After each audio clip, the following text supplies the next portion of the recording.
You have studied a lot of student protests throughout Chinese history, throughout history in general. What happened in Tiananmen Square? So in 1989, this massive movement took place. The story of it's largely suppressed within China and largely misunderstood in other places, in part because it happened around the same time that communism was unraveling and ending in the former Soviet bloc. So I think it's often conflated with what was going on there. And so I think one of the key things to know about the protests in 1989 was that they were an effort to get the Communist Party in China to do a better job of living up to its own stated ideals and to try to support the trend within the party toward a kind of um, liberalizing and opening up form that had taken shape after Mao's death, and in a sense, the student generation of '89, and I was there in '86 when there were some sort of warm up protests. There was a kind of frustration with what they felt was a half-assed version of what they were talking about. That the government was saying, the party was saying, we believe in reforming and opening up. We need to liberalize. We need to give people more control of their fate. And the students felt that this was being done more effectively in the economic realm than in the political realm, and that there were a lot of sort of partial gestures that suggested the party needed to be pressed to really move in that direction. And it'll seem like a very trivial thing, but I found it fascinating in '86 when I was there in Shanghai in late '86, and students protested. And this was the first time that students had been really on the streets in significant numbers since the Cultural Revolution, or at least since '76. And the students were inspired by calls for democracy and discussions of democracy by this physicist Fang Lijie, who was a kind of often thought a Chinese Sakharov. He was a liberalizing intellectual. But one of the things that students in Shanghai, where some of the most intense protests of that year took place, were frustrated about was a rock concert of all things that Jan and Dean, the American surf rock band, which was kind of like the Beach Boys, only not as big. And they were touring China. It was the first time in Shanghai that there'd been a rock concert. And the students were really excited about this because this fit in with what they thought the Communist Party was moving toward, was letting them be more part of the world. And for them, that meant being more in step with pop culture around the world. And at the concert, some students got up to dance because that's what they knew you were supposed to do at a rock concert. And the security guards made them sit down. And for the students in Shanghai, this sort of symbolized what was, a feint toward openness that really didn't have follow through. We're going to give you rock concerts, but not let you dance. And so the protests went on for a little while in '86, and posters went up. The officials at universities said, "No, this is out of hand. We had chaos on the streets during the Cultural Revolution. We can't go back to that." And nobody wanted to go back to that. So there were posters I saw that said, "This is new Red Guardism," and the students didn't want to be associated with that. So it wound down pretty quickly. And they thought, we're not like the Red Guards. We don't want to make chaos. We also are not fervent loyalists of anybody in power. The Red Guards had been, passionate about Mao. The analogy partly sort of scared them, and also it meant that the government was really serious about dealing with them. So then in 1989, the protests restart, and there are a variety of reasons why they can restart. The space for them, students are thinking about doing something in 1989. It's a very resonant year, 200th anniversary of the French Revolution. People are thinking about that. But more importantly, it's the 70th anniversary of the biggest student movement in Chinese history, the May 4th movement of 1919. And the May 4th movement had helped lay the groundwork for the Chinese Communist Party. Some leading founders of it had been student activists then. It was an anti-imperialist movement, but it was also a movement against bad government. And so the students thought, the anniversary of that movement was always marked, commemorated in China, and people took the history seriously. People were reminded of what students did in the past, and so there were a lot of reasons why people were itching to do something. And then a leader, Hu Yaobang, who was associated with the more kind of reformist, more liberalizing group within the Chinese Communist Party. He had been stripped of a very high office, demoted after partly taking a fairly light stance toward the 86, 87 protests. And so he was still a member of the government, but he was not as high up in power. He had been very high up. He had been sort of Deng Xiaoping's potential successor. And he dies unexpectedly. And there has to be a funeral for him because he dies still as an official. And the students take advantage of the opening of there having to be commemorations of his death. And they put up posters that basically say the wrong people are dying. Hu Yaobang was younger than some of the more conservative members. They said, so some people are dying too young. Some people don't seem like they're ever going to die. And they begin these sorts of protests. This is in April of 89. And the government tries to sort of get the protests to stop quickly, and they use the sort of same technique of they issue an editorial in People's Daily that says this is creating chaos, which is a code term for take us back to the Cultural Revolution. And this time the students say, no, we're just trying to show our patriotism. We believe that there's too much corruption and nepotism. There's not enough support for the more liberalizing wing within the party, and so they keep up the protests. And there's a lot of frustration at this point. There are also economic frustrations at this point. The economy is improving because of the reforms, but it seems that people with good government connections are getting rich too easily, and so there's sort of a sense of unfairness. The students are also really frustrated by the kind of macro managing of their private lives on campuses. So the protests at Tiananmen Square and in plazas all around the country and other cities as well become this mix of things. It's an anti-corruption movement. It's a call for more democracy movement. It's a call for more freedom of speech movement. But it's also a kind of has some counterculture elements that are like there are rock concerts on the square. The most popular rock musician, Cui Jian, comes to the square and is celebrated when he's there. There's a sense of kind of a variety of things rolled into one. Um, and I brought up how it sort of gets conflated with the movements to overthrow communism in the Eastern Bloc. It was actually, in many ways, I think, more like something that happened in the Eastern Bloc 20 years earlier. It was more like Prague Spring and other 1968 protests in the Communist Bloc, which was about moving toward socialism with a human face, more like trying to get the parties to empower to reform rather than necessarily doing away with them. So there was a kind of disjuncture, happened at the same time as moves to end communism. But of course, I would say there was a possibility when all the protesters were on the square. It seemed that for a time that this might be seen as an acceptable kind of movement to just have a kind of course correction. But then there's also an internal struggle within the Communist Party leadership, and clearly the people who are more political conservatives, even if they believe in economic reform, are clearly getting the upper hand, and this is not going to be tolerated.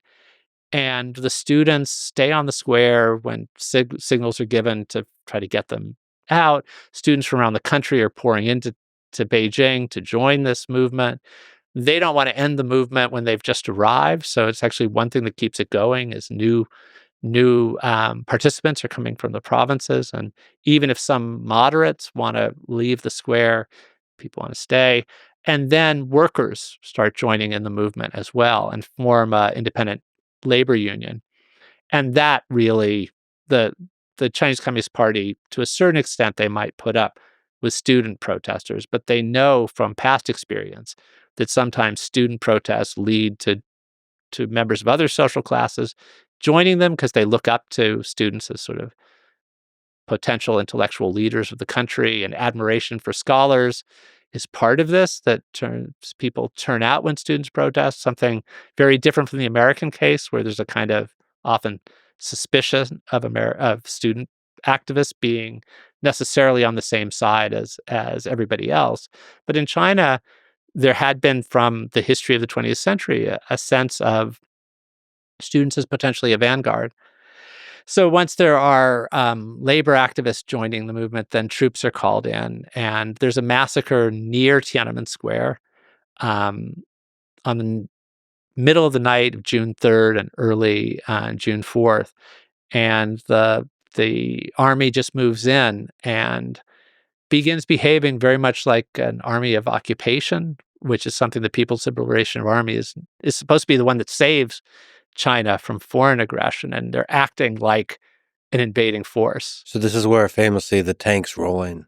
The tanks roll in, and I think also you have that famous image of the man standing in front of the tank. Yeah. That's a banned image within China, and I really think the reason why it's so considered so toxic by the regime is because it just shows the People's Liberation Army looking like an invading force, not like a stabilizing force. Can we talk about that? Who's now called the Tank Man, the man that stood in front of the row of tanks. This was on June 5th in Tiananmen Square.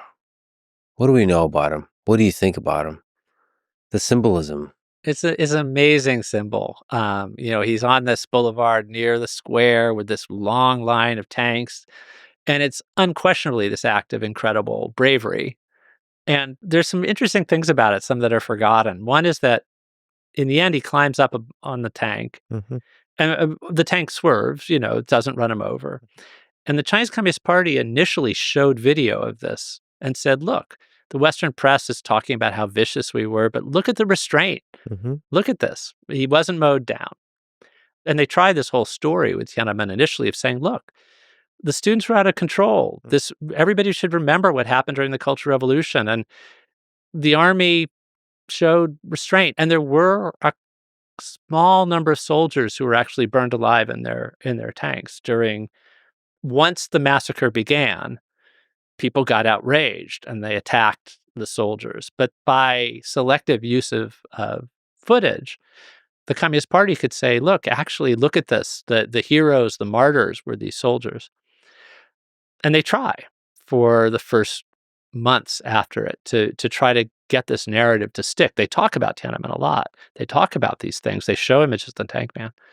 The problem with it is that lots and lots of people around Beijing had seen what happened and knew that, in fact, there had first been the firing on unarmed civilians with automatic weapons. And there had been many, many people, some students, but a lot of ordinary Beijing residents and workers who were just mown down. So lots of people knew somebody who had been killed. So that story just didn't work. And then I think the claim had to be made to try to suppress discussion of the event, and particularly to repress that visual imagery that was that image of the man in front of a line of tanks. Whatever the tanks did to him or not, the main takeaway from it would be this idea that there were lines of tanks in a city that was that the image was of the government as having lost the mandate to rule, and they really didn't want to have that image out there in the world. Yeah, we're watching the video now.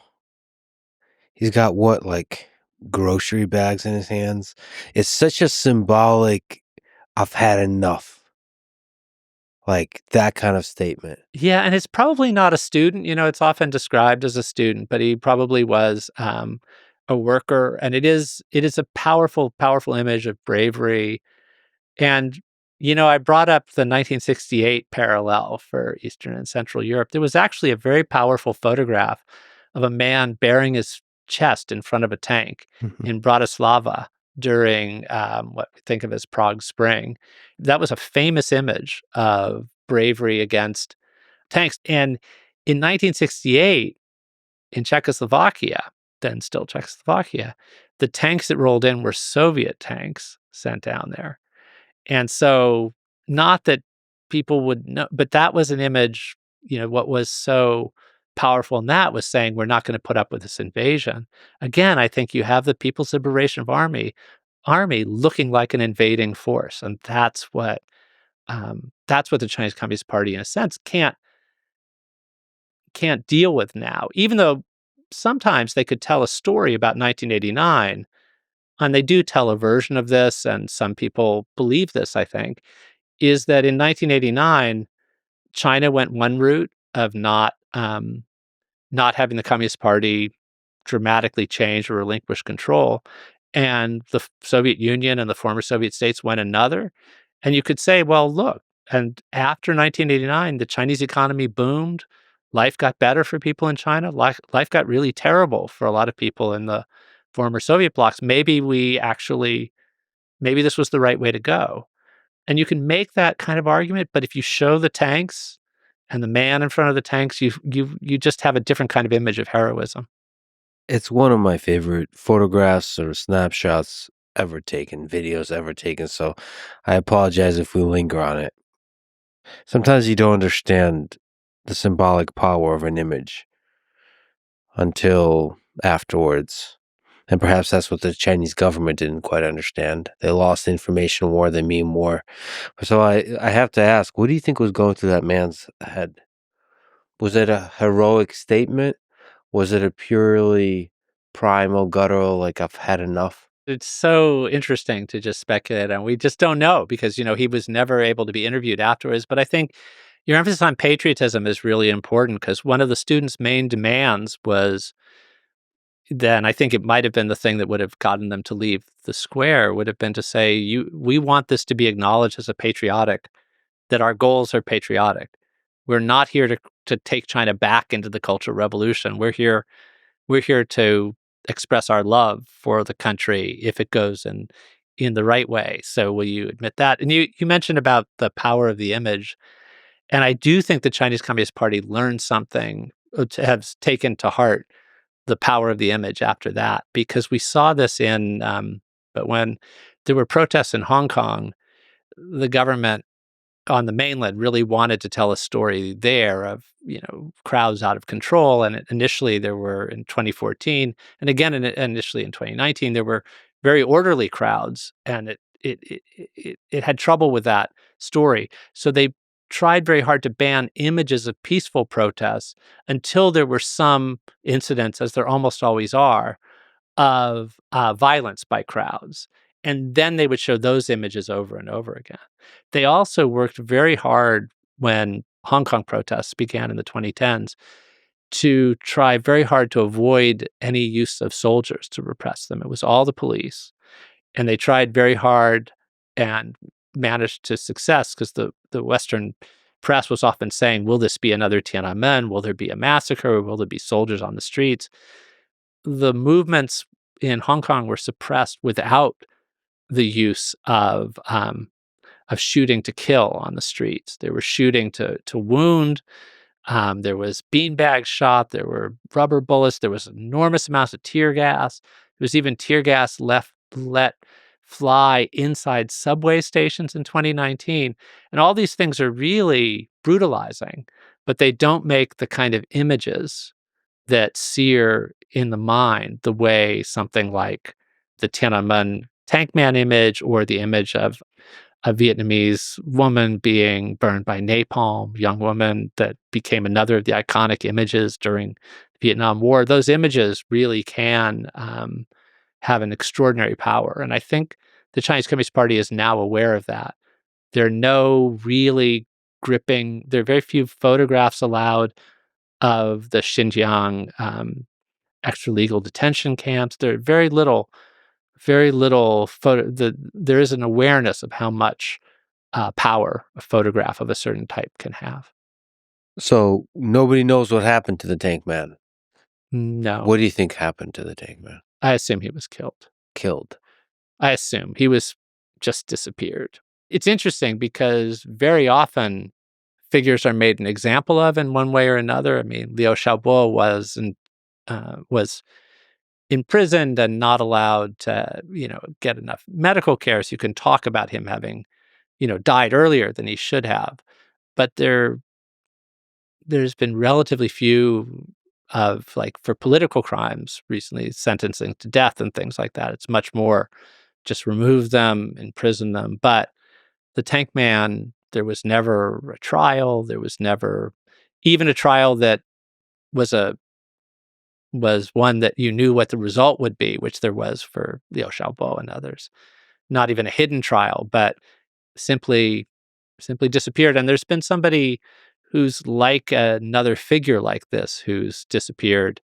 A couple of years ago in Beijing, there was a lone man who put up a banner on a bridge, Sitong Bridge in Beijing, and it was extraordinary. It had denunciations of the direction Xi Jinping was taking the country. It was denunciation of COVID policies, but also of dictatorial rule. And the banner, somehow he managed to have it up and get it long enough to be filmed and to draw attention, and the film to circulate. Again, another image of the power of images. And he's disappeared. And there hasn't been a show trial or even a secret trial. And again, we don't know if he's still alive, but these are cases where I think the Chinese Communist Party really doesn't want a competing story out there. They don't want somebody to be able to answer what he was thinking.